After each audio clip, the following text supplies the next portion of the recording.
책 한 권을 훑어보는 시간. 안녕하세요. 읽어주는 오피큐알입니다. 이번에 읽어볼 책은 그러므로 나는 의심한다입니다. 의심이라는 단어에 저도 모르게 상대방을 떠올렸습니다. 누구의 거짓을 간파하라는 거지? 어떤 상황에서 속지 말라는 거지?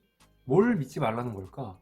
거짓은 무엇이고 누가 거짓말쟁이일까? 이런 생각들. 당연하다고 생각되는 것들 중에 뭐가 사실이 아닐까? 이런 내용을 예상하고 구매한 책입니다.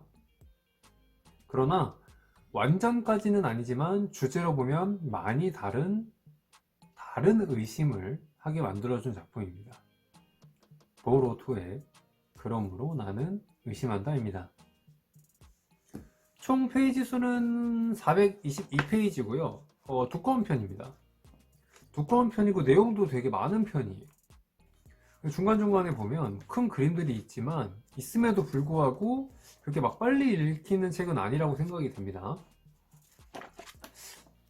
목차를 보면 이것만 봐서는 무슨 내용인지 전혀 모르실 것 같아요. 색과 착시, 정보는 무의미하다, 감각 이해하기. 이 책에 정말 그 흐름을 보여주는데, 무엇을 의심해야 되는가 라는 질문을 시작해서 얼마나 많은 당연한 것들이 당연하지 않은가를 보여주고, 이러한 것들을 의심하기 위해서 해야 되는 것들과 의심이 필요한 이유, 의심을 했을 때 얻게 되는 무언가에 대한 이야기들이 나옵니다. 책 내용을 설명드리면, 그러므로 나는 의심한다 해서 의심해야 할 것은, 의심의 대상은 바로 나 자신입니다. 저자는 인간의 신체 구조와 그 흐름상 인간이 인지하는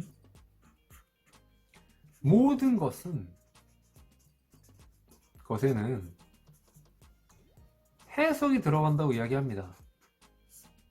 즉, A라는 물건을 봤을 때, 아니면 A라는 글자를 봤을 때, 우리는 이 A라는 글자의 실체 A를 보는 게 아니고, 우리가 이렇게 그린 거에 대한 해석으로서 A를 본다는 거예요. 이 선이 직선이라고 생각하는 것부터 시작해서, 제가 펜을 들고 있다는 것부터 시작해서, 제가 지금 위아래로 움직이고 있다는 이 모든 것에는 해석이라는 거예요. 진짜 내가 움직이는지 뭐 하는지는 사실 모른다는 겁니다.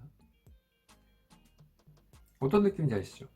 이거를 인지를 하는 것과 뇌를 통해 우리가 감각적으로 느껴지는 이미지는 실질적으로는 완전히 다를 수 있고, 단순하게 이게 존재한다는 그 자체에서 그 수많은 신호가 밖으로 나오는데, 그 중에 우리가 눈이라고 하는 감각기관이 수용할 수 있을 만큼의 정보를 토대로 뇌에서 해석을 하고 결과를 내린다는 거죠. 그럼 이 해석이 뭐로 이루어지냐? 경험이라는 겁니다. 경험. 그래서 이 내용을 이제 설명하기 위해서 저자는 작품 안에서 굉장히 많은 실험과 사례, 그리고 독자도 할 수 있는 퀴즈나 보기들을 준비를 합니다. 가장 손쉬운 인지 부조화 같은 경우에는 같은 색상인데 주변 색상에 따라서 달라 보이는 이런 것들이 나오는데 정말 신기합니다. 근데 만약 저자가 이런 인지 부조화만 얘기했다면 저는 이 책을 소개하지 않았을 것 같아요. 저자는 이 부조화 현상, 그러니까 개개인의 경험으로 이루어진 이 해석이 어쩔 수 없이 좁은 시야를 만들게 하고 창의성이 떨어지게 만들며 이런 결과를 갖고 온다고 이야기합니다. 그렇기 때문에 만약에 우리가 더 넓은 시야와 더 어떤 창의적인 생각을 더 많이 하고 싶다면 이 해석의 방식, 더 많은 것들을 보고 더 많은 해석을 할 수 있어야 된다는 거고, 이 일을 위해서는 경험밖에 없다는 얘기를 합니다. 이 경험은 어떻게 보면 그 모험이라고 할 수도 있고, 뭐 그러니까 잠깐의 휴식이라고 볼 수도 있다고 결론적으로 나오는데, 우리가 뭔가 해석을 하잖아요. 그러면 해석의 이 모험과 휴식인데, 자, 우리가 해석을 할 때 다방면으로 많은 경우의 수를 생각할 수 있게 만드는 거는 모험입니다. 나는 A라는 것밖에 안 해봤는데 B라는 걸 해봄으로 인해서 C라고 하는 무언가를 바라봤을 때 해석이 두 가지가 늘어난다는 거예요. 어떤 느낌인지 아시죠? 그러니까 이렇게밖에 못 봤는데 C라는 경험을 해서 어떤 이런 루트가 생긴다는 거죠. 그게 모험이고, 휴식은 뇌는 다들 아시겠지만 굉장히 빠른 속도로 특정 상황을 해석합니다. 그래야 우리의 생존에 더 유리하니까요. 그리고 이 빠른 해석이라는 건 뭐냐면, 이미 해온 경험을 토대로 그냥 즉각적으로 반응을 한다는 거예요. 뜨거운 걸 만지면 손을 바로 뗀다, 이런 식이죠. 뜨거운 거를 만졌을 때 손을 바로 뗀다는, 내가 떼야지가 아니고 이미 뇌에서 뜨거운 거 됐을 때 바로 떼라는 경험을 통한 어떤 신호를 준다는 거죠. 물론 이런 방금 제가 예를 든 거는 굉장히 올바른 해석이지만 우리는 좁은 시야에 갇힐 수가 있다는 거예요. 그렇기 때문에 약간 더 넓은 시야를 갖고 좀 더 창의적인 생각을 하기 위해서는 이 A라는 상황을 맞이했을 때 바로 B로 가는 게 아니고 여기서 잠깐 멈추라는 거예요. 잠깐 멈췄다가 생각을 하라는 거고, 결정을 하라는 거고, 행동을 해보라는 겁니다. 이게 두 가지로 보면 돼요. 이게 바로 의심이고 저자가 얘기하는 일탈이며, 이런 활동을 통해서 더 넓은 시야와 더 많은 창의력을 키울 수 있다라고 얘기를 하는 겁니다. 그렇기 때문에 저자는 이런 창의력이나 어떤 창의적인 생각들이 개인의 특별함 때문이 아니라는 이야기를 하는 거예요. 막 지능이 뛰어나다, 뭐 이런 것들 있죠. 근데 이런 게 아니고 우리 보통의 당연하다고 생각되는 문제들의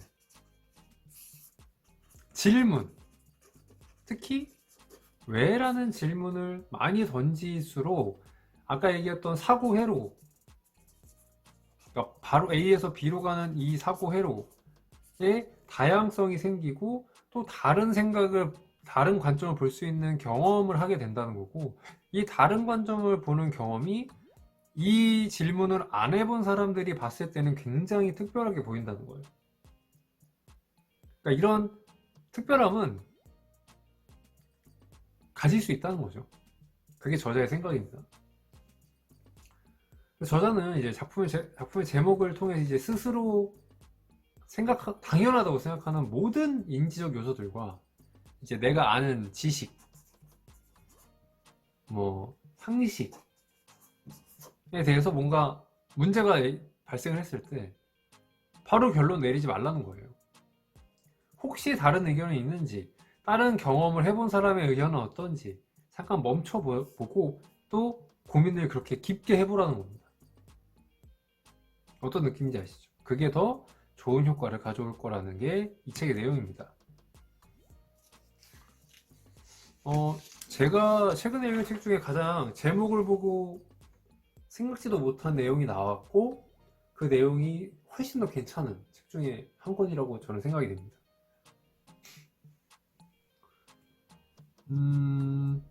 질문을 한 가지 드리고 싶은데, 뭐 만약에 지금 하늘이 맑다면, 이 인지 부조화에 대한 많은 실험들이 있죠.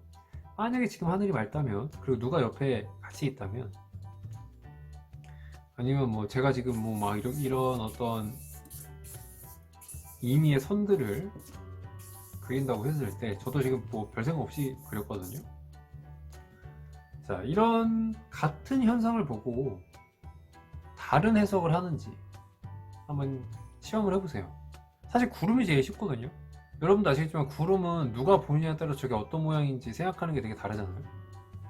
그러면 그 사람이 구름이라고 생각을 했을 때 그 사람이 왜 저 모양을 보고 A라고 하는 물체를 떠올렸는지를 되돌아가 보면 그 사람의 어떤 이 경험이 나온다는 거거든요. 서로 내가 어떤 경험을 했었기 때문에, 아니면 내가 요즘에 어떤 것에 관심이 있기 때문에, 무엇을 많이 봤기 때문에, 내 생활 패턴에서 무엇이 되게 고정되어 있기 때문에 내가 해석을 이렇게 하는구나 를 서로 비교해 보시는 게 굉장히 재밌을 것 같습니다.